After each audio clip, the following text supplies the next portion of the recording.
చాలా చాలా సంతోషం. ఎందుకంటే మహానాడు తెలుగుదేశం పార్టీకే కాకుండా ప్రపంచంలో ఉన్న తెలుగు వాళ్ళందరికీ కూడా అత్యంత ఇష్టమైనటువంటి కార్యక్రమం.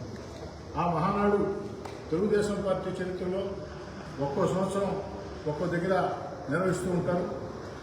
ఏకదాటిగా ఇన్ని మహానాడులు సంవత్సరానికి ఒకసారి ఇన్ని మహానాడులు చేసుకున్నటువంటి చరిత్ర అది కొద్ది పార్టీలతో ఉంటుంది.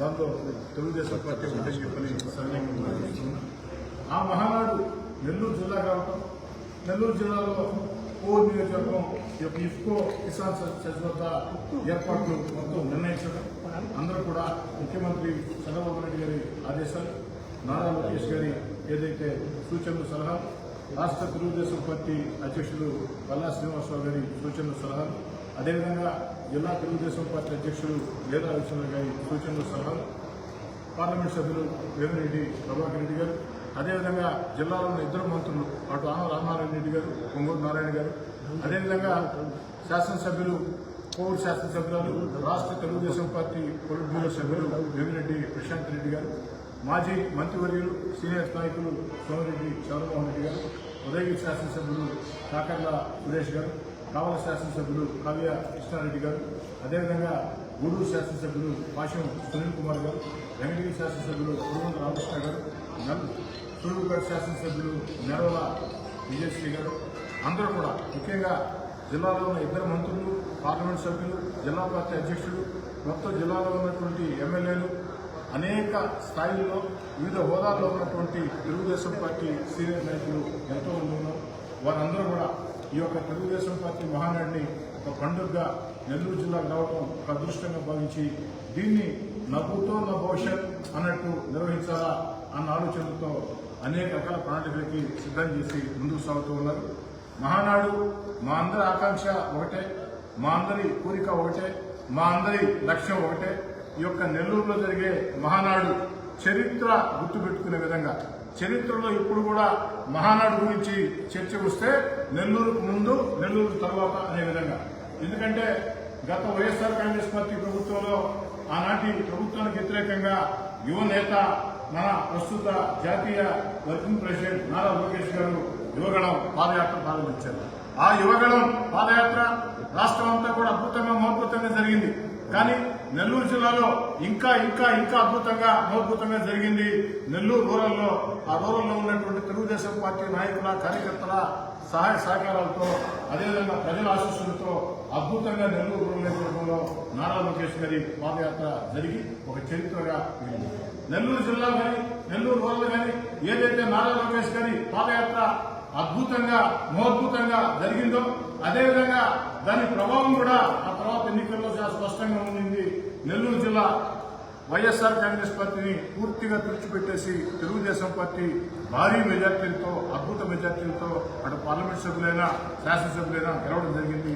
ఈనాడు 2 ఏళ్లుగా రాష్ట్ర ముఖ్యమంత్రి చంద్రబాబు నాయుడు గారు గత వైఎస్ఆర్ కాంగ్రెస్ పార్టీ విధానాలతో సర్వనాశనమై అన్ని వ్యవస్థలు దివాలా తీసినటువంటి పరిస్థితుల్లో తన అపార పరిపాలనా అనుభవంతో ఈ రాష్ట్రాన్ని అన్ని రకాల ముందు నడిపిస్తున్నాడు.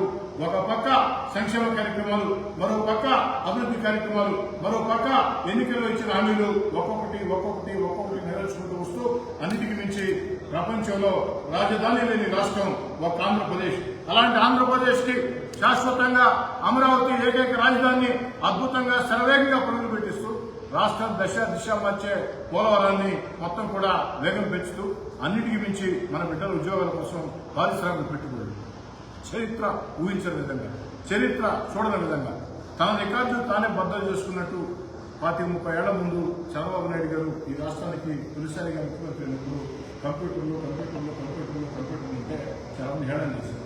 కంప్యూటర్లు గూడు పెడతాయా మేము అందరం కూడా నిజంగా అనుకున్నాం. కానీ భవిష్యత్తును ఊహించి ఆనాడు చంద్రబాబు నాయుడు గారు కంప్యూటర్ రంగంలో అనేక రకాల ప్రయత్నాలు చేపట్టి ఈరోజు ప్రపంచంలో తెలుగు వాళ్ళు అత్యధికంగా కంప్యూటర్ రంగంలో ఉద్యోగాలు ఉన్నారు. అంతేకాదు ఆ రోజు దేశంలో ప్రధానమంత్రి కానీ ఆనాటి ముఖ్యమంత్రులు కానీ ఎవరు ఊహించక ముందే, అందరికంటే ముందే చంద్రబాబు గారు వేగంగా శరవేగంగా భవిష్యత్తుని మొత్తం కూడా ఊహించారు. మరి ఈనాడు అదే పరిస్థితుల్లో ఏదైతే క్వాంటమ్ వ్యాలీ రాబోయే రోజుల్లో ఎంత విశిష్ట ప్రాధాన్యత ఉందో దాన్ని ముందే గుర్తించి ఈ దేశంలో అందరూ ముఖ్యమంత్రుల కంటే ముందే క్వాంటమ్ హబ్గా ఆంధ్రప్రదేశ్ తయారు చేసేదానికి ప్రయత్నిస్తున్నారు. ఈనాడు చంద్రబాబు నాయుడు గారి ఆలోచన విధానం, యువనేత నారా లోకేష్ గారి పట్టుదల, ఒక మంచి క్లీన్ బ్రాండ్ ఇమేజ్ తో ఆంధ్రప్రదేశ్ లో పెట్టుబడి పెట్టాలంటే ప్రపంచమంతా కూడా పారిశ్రామికవేత్తలు ముందుకు వస్తూ ఉన్నారు. ఎందుకంటే ఆంధ్రప్రదేశ్ లో చంద్రబాబు నాయుడు గారి నేతృత్వంలో నారా లోకేష్ గారి ఏదైతే ఆ యొక్క పట్టుదల, ఉప ముఖ్యమంత్రి పవన్ కళ్యాణ్ గారు, వీరందరికీ భారత ప్రధాని నరేంద్ర మోడీ గారి ఆశీస్సులు. కాబట్టి ఆంధ్రప్రదేశ్ లో పెట్టుబడికి అన్ని రకాల మెరుగా ఉంటుంది, అన్ని రకాల మంచి జరుగుతుందని పారిశ్రామికవేత్తలు గత వైఎస్ఆర్ కాంగ్రెస్ పార్టీ హయాంలో ఆంధ్రప్రదేశ్ లో పెట్టుబడి పెట్టాలంటే భయపడి ఉనికి పారిపోయిన మొత్తం ఆంధ్రప్రదేశ్ వైపు చూస్తున్నారంటే దీనికి కారణం మళ్ళీ చెప్పాలంటే తెలుగుదేశం పార్టీ కూటమి, ఆ యొక్క కూటమి ఆలోచనల్ని పట్టుదలతో నారా లోకేష్ గారు అన్ని ఊహకన్న రీతిలో మొత్తం కూడా ఆ యొక్క పెట్టుబడి ఆకర్షిస్తున్నారు. ఎవరైనా ఊహించామా భూముల గురించి? ఎవరైనా ఊహించామని పెట్టుబడి వస్తాయని? కాబట్టి మేము మళ్ళీ చెప్తున్న ప్రజలందరూ కూడా ఈ యొక్క తెలుగుదేశం పార్టీ కూటమి ఈరోజు చేస్తున్నటువంటి ఆ యొక్క కార్యక్రమాలు ఇంకా భవిష్యత్తులో ముందుకు పోవాలంటే మరో 15 సంవత్సరాలు ఆంధ్రప్రదేశ్ ని తెలుగుదేశం పార్టీ కూటమి పరిపాలించాల్సిన అవసరం ఉంది.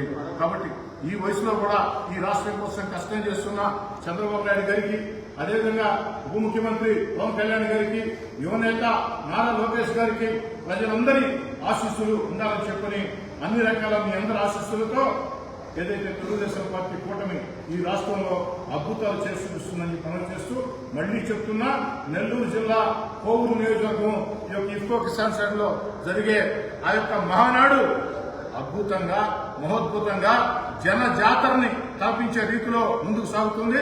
ఆతిథ్య విషయంలో కానీ, ఎక్కడా కూడా వచ్చిన వాళ్ళకి వస్తువుల విషయంలో కానీ, అన్ని రకాల సౌకర్యాల విషయంలో కానీ, అన్నిటికీ మించి ఆఖరి రోజు 29వ తారీఖు జరిగే మహానాడు ముగింపు సభలో మన యువనేత నారా లోకేష్ గారు, రాష్ట్ర ముఖ్యమంత్రి చంద్రబాబు గారు చారిత్రాత్మక ఉపన్యాసాలు చెప్పబోతున్నారు. ఆ యొక్క సభ జన జాతరను కల్పించాలా.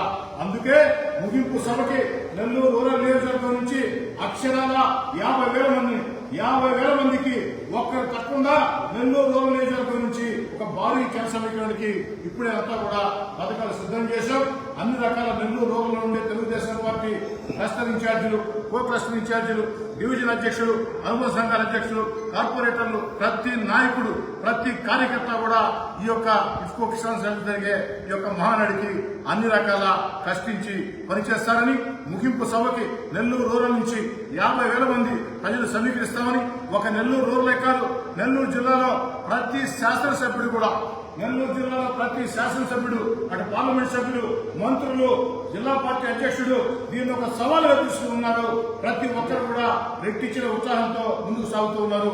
ఎక్కడికెక్కడ పటిష్టమైనటువంటి కార్యాచరణ ప్రణాళికలను రూపొందిస్తూ ముందుకు సాగుతూ ఉన్నారు. మళ్లీ చెప్తూ ఉన్న ఈ యొక్క మహానాడు నెల్లూరుకు ముందు, నెల్లూరు తర్వాత అదే విధంగా ముందుకు సాగుతామని ప్రజలందరి ఆశీస్సులు కూడా ఉండాలని చెప్పి